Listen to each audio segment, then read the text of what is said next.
सौरव का पुणे में काम के सिलसिले में रोज का आना जाना था। लेकिन उस दिन उसने तय किया कि वह रात की बस लेकर सीधा अपने गांव जाएगा। रात का सफर आसान नहीं था, लेकिन काम के बोझ से थके हुए सौरव ने सोचा कि बस में नींद पूरी हो जाएगी और सुबह गांव पहुंच जाएगा। रात के करीब 11 बजे की बात है। वह बस में चढ़ा, अपने टिकट की जांच करवाई और पीछे की सीट पर जाकर बैठ गया। बस में ज्यादा भीड़ नहीं थी। कुछ लोग इधर उधर बैठकर अपनी सीटों पर सोने की कोशिश कर रहे थे, तो कुछ मोबाइल में व्यस्त थे। मगर सौरव को कुछ अजीब सा महसूस हुआ। हर बार जब वह इधर उधर देखता, उसे ऐसा लगता कि बस के अन्य यात्री उसकी तरफ घूर रहे हैं। शुरू में उसने इसे बस थकान और वहम समझकर अनदेखा कर दिया। लेकिन थोड़ी ही देर में जब बस चल पड़ी और उसने चारों ओर नजर डाली, तो उसे और भी अजीब महसूस होने लगा। उसकी बाईं ओर बैठी एक बूढ़ी औरत उसकी ओर घूर रही थी। उसकी आंखें लाल थीं, मानो उनमें खून उतर आया हो। सौरभ ने नजरें चुराकर सामने देखा, तो वहां बैठे युवक की आंखें भी वैसी ही थी, लाल और खून से भरी हुई।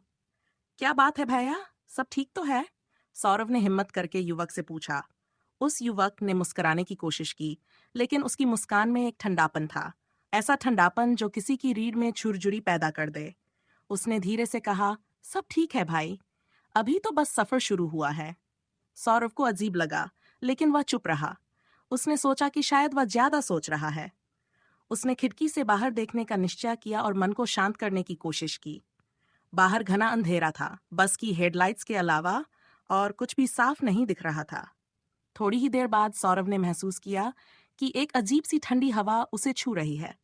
उसने खिड़की बंद करने की कोशिश की, लेकिन खिड़की पहले से ही बंद थी।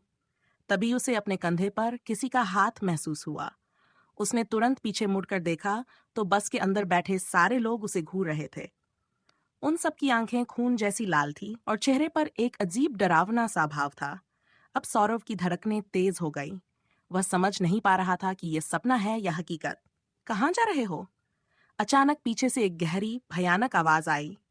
सौरव ने घबराकर पलटकर देखा। वहां एक लंबा आदमी खड़ा था, जिसका चेहरा अंधेरे में छिपा हुआ था। वह आदमी धीरे धीरे उसकी ओर बढ़ने लगा। उसकी चाल धीमी और भयानक थी, मानो हर कदम के साथ बस के अंदर का माहौल और डरावना होता जा रहा हो। मैं अपने गांव जा रहा हूँ, सौरव ने कांपते हुए कहा। उस आदमी ने हल्की हंसी के साथ कहा, गांव तो हम भी जा रहे हैं, लेकिन तुम अपने गांव कैसे पहुंचोगे? अब सौरव का दिल जोर जोर से धड़कने लगा। उसे समझ में नहीं आ रहा था कि वह क्या करे। वह चिल्लाना चाहता था, लेकिन गले से आवाज ही नहीं निकल रही थी। अचानक बस के अंदर रोशनी झपकने लगी, और जब रोशनी स्थिर हुई, तो बस के सारे यात्री उसे घूरते हुए अपने अपने चेहरों को अजीबोगरीब तरीके से मरोड़ने लगे। उनके चेहरों पर ऐसी भयानक शिकनें थीं, जैसे उनके शरीर में कुछ भी इंसानी नहीं बचा हो। सबके चेहरों पर भूखे भेड़िए जैसी मुस्कान थी, और सभी ने एक साथ धीरे धीरे सौरव की ओर बढ़ना शुरू किया। सौरव की समझ में नहीं आ रहा था कि वह क्या करे। वह उठकर भागने की सोच ही रहा था कि एक झटके में उसकी सीट से सटकर बैठे एक यात्री ने उसका हाथ पकड़ लिया। तुम कहीं नहीं जा सकते, उस यात्री ने धीमी खौफनाक आवाज में कहा। उसके नाखून सौरव की त्वचा में धंस रहे थे, मानो उसके खून का एक एक कतरा पी जाना चाहता हो। सौरव ने पूरी ताकत लगाकर हाथ छुड़ाया और चिल्लाते हुए बस के दरवाजे की ओर भागा। उसने ड्राइवर की सीट की ओर देखा, लेकिन ड्राइवर की जगह पर भी कोई इंसान नहीं था। बस बिना किसी ड्राइवर के तेजी से चल रही थी, और उसके आसपास की सारी खिड़कियों पर खून के धब्बे नजर आ रहे थे। अब सौरव की हिम्मत टूटने लगी थी। वह बेबस होकर बस के पिछले दरवाजे के पास जा खड़ा हुआ। तभी उसने देखा कि बाहर अंधेरे में कहीं से एक हल्की सी रोशनी आ रही है। यह रोशनी बस के अंदर पहुंचते ही गायब हो जाती थी, लेकिन उस रोशनी ने सौरव को एक पल के लिए हिम्मत दी। उसने मन में सोचा, मुझे हर हाल में इस बस से बाहर निकलना होगा। उसने पीछे के दरवाजे की तरफ जोर से धक्का दिया, लेकिन दरवाजा जैसे किसी ने बंद कर रखा था। दरवाजे पर खून के धब्बे उभरने लगे थे, और बस के अंदर के यात्री धीरे धीरे उसके नजदीक आ रहे थे। तुम हमारे साथ रहोगे, हमेशा के लिए, सबने मिलकर खौफनाक आवाज में कहा।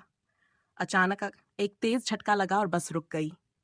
सब यात्री सौरव की ओर बढ़ रहे थे, लेकिन इससे पहले कि वो उसे पकड़ते, अचानक बस का दरवाजा खुला और सौरव पूरे जोर से बाहर कूद गया। वह जमीन पर गिरा और जल्दी से खड़ा होकर भागने लगा। उसने पीछे मुड़कर देखा तो बस फिर से अंधेरे में गुम हो चुकी थी। उसके चारों ओर सन्नाटा था। उसे समझ में नहीं आ रहा था कि यह सब क्या था। उसने अपने हाथ और पैरों को देखा। उनमें अभी भी खरोंच के निशान थे, लेकिन वह अब सुरक्षित था।